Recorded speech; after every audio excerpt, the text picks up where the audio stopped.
All right, let's start here. The Chiefs have quietly done something enormous this season. On the surface, you might say they're just winning again, but that's not the real story.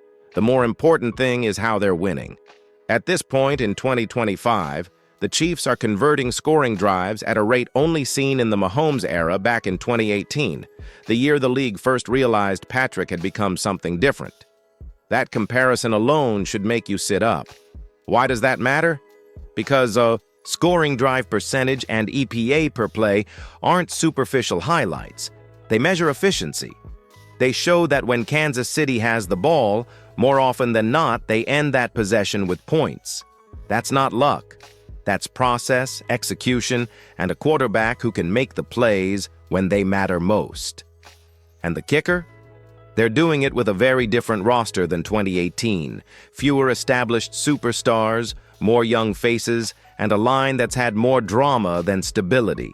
Yet, the offense operates like a finely tuned machine. Here's the first big takeaway I want you to carry with you. This isn't a flash in the pan. The numbers say the Chiefs are back to being a top-tier offense in the fullest sense: efficient, explosive, and clutch. That combination is lethal in the playoffs. If you like breakdowns that mix film sense and real analytics, hit subscribe right now.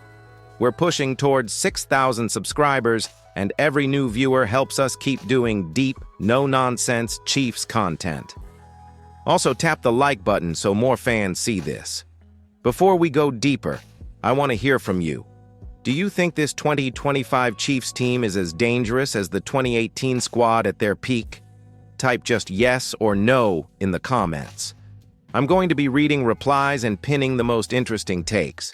The Chiefs are stacking metrics that matter. They're high in offensive plays and touchdowns, they're near the top in EPA per play, and their scoring drive percentage is flirting with that 52% mark that used to belong only to that 2018 team. More important than raw yards is the ability to turn possessions into points, and that's what wins playoff series. Now, let's dig into what the numbers actually show, because this isn't just about the eye test. It's about hard evidence that proves Kansas City has rebuilt itself into an offensive powerhouse. First, scoring drive percentage. During the 2018 breakout season, Mahomes and that explosive crew finished at 52.9%. No other Chiefs offense in the Mahomes era had crossed 50%. Not in 2019, not during the Super Bowl runs, not even the years Tyreek Hill was still around. But right now in 2025, this team sits at 52.3%. Think about that. Practically identical to 2018, except now they're doing it with a new cast, less top-end star power, and more adversity. That's remarkable. And no, they're not just racking up points in garbage time. According to Brett Coleman's analytics thread, Mahomes has the lowest percentage of touchdowns and yardage in garbage time of any quarterback in the NFL, under 2%.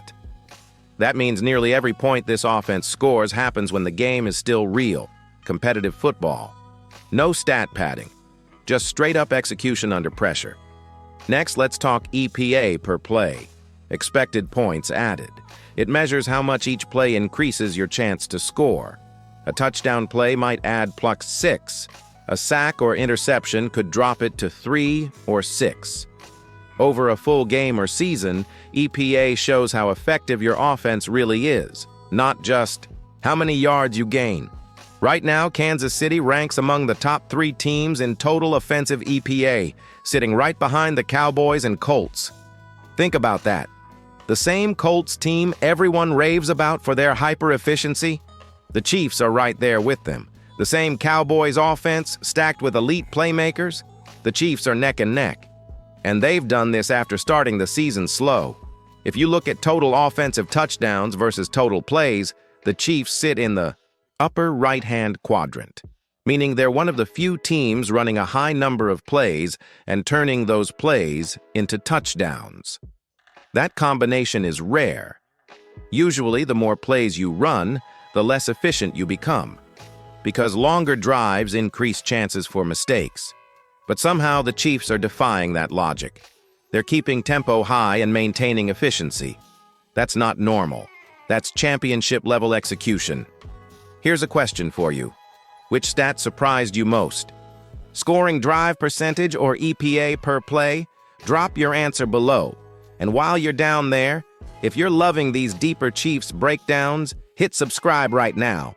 We're on a mission to hit 6,000 subscribers, and your click really does help keep this community growing. Now, let's get to the part that blows my mind. The Chiefs are putting up 2018-level numbers without 2018-level talent. No Tyreek Hill stretching the field. Travis Kelce, while still great, isn't in his prime anymore. The names catching passes right now? Hollywood Brown, Rashee Rice coming off suspension, Xavier Worthy, talented guys, but not all pros. And on top of that, they've dealt with adversity at key positions. Left tackle Josh Simmons' situation is still uncertain, and the team has had to plug in younger, less experienced players all over the offense. And yet, the machine keeps rolling. That's not just Mahomes being Mahomes. That's systemic excellence. From Andy Reid, Matt Nagy, and the entire offensive staff. They've designed a version of this offense that thrives on balance, quick reads, and spreading the ball. Instead of relying on one or two elite weapons, the Chiefs are making defenses guess from every direction. In 2018, the game plan was simple: explosive plays, vertical speed, chaos. In 2025, it's surgical efficiency, death by 1,000 cuts, short routes, motion, misdirection, and perfect timing. It's not flashy, but it's deadly. This is what happens when a dynasty evolves.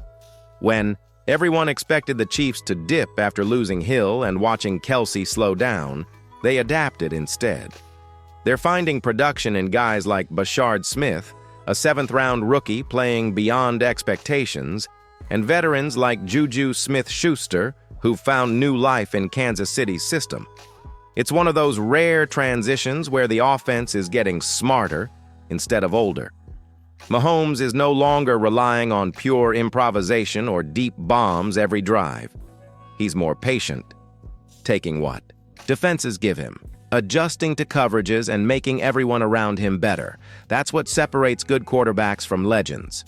Which player outside of Mahomes and Kelce deserves the most credit for this offensive rebound? Drop one name in the comments. I'll highlight some of the best takes in our next upload. And if you're still with me, hit the like button and subscribe to help us reach 6,000 Chiefs fans here on Total Chiefs News. Now, what does all this mean for the playoffs and the AFC race? Efficiency like this is terrifying. A squad that converts more than half of its drives into points isn't just winning games, they're controlling them. Opponents can't rely on mistakes or garbage time scoring. Kansas City is consistently producing under pressure. That kind of offense doesn't just beat average teams, it beats good teams, and it beats great teams in the postseason. The AFC is wide open. Teams like Buffalo, Cincinnati, and Miami all have potential, but none of them are firing on every cylinder consistently like this Chiefs team. Efficiency, balance, and clutch play.